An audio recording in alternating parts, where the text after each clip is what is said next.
মায়া। কারণ আপনি যদি মৌ হতেন, মানে আমার মৌ আমার গালে চড় দিতে পারতো না। সরি।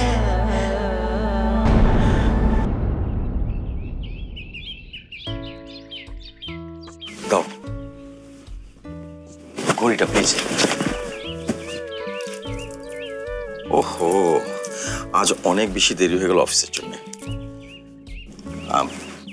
আর কখনো মনে ওয়ার্কে যাব না। সে কি কথা? সকালের হাঁটা তো শরীরের জন্য ভালো। যে কারণে যেতে চেয়েছিলাম সেটাই যখন এখন আর দরকার নেই, তাহলে যে কি হবে? আজকাল মাঝে মাঝে এমন হেয়ালি কথা বলো না তুমি। আজকেই শেষ, আর হেয়ালির দরকার পড়বে না। আবার শোনো, আজ না দীপ্ত প্রভাতীতে একটা মেয়ের গান শুনলাম। মেয়েটার কণ্ঠ এত মিষ্টি, এত পরিচিত, ঠিক যেন আমাদের মৌয়ের মতো, একদম যেন মৌ।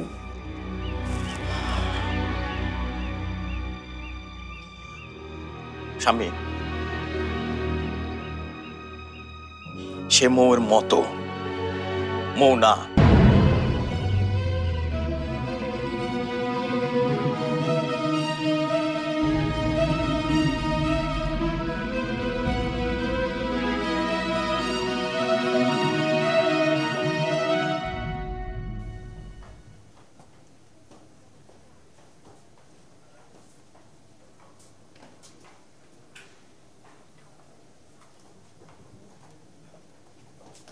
May I come in, sir?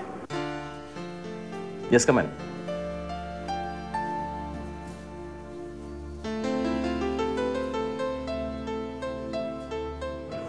Sir, sir আজকে কিন্তু আপনাকে একটু বেশি ফ্রেশ লাগছে। কাহিনীটা কি বলেন তো? লাগছে নাকি?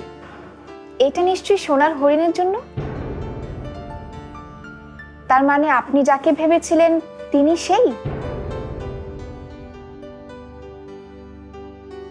তবে স্যার,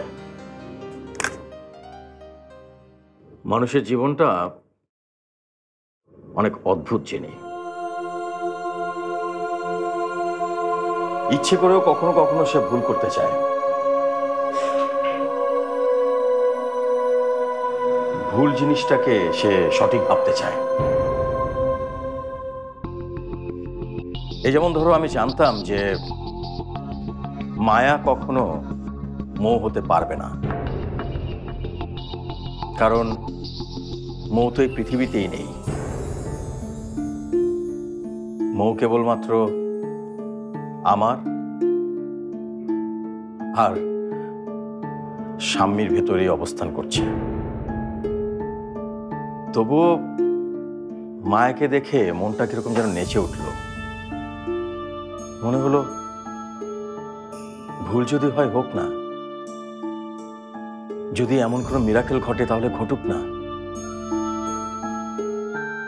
কিন্তু কিন্তু আমার মন ভুলে গিয়েছিল যে পৃথিবীতে মিরাকেল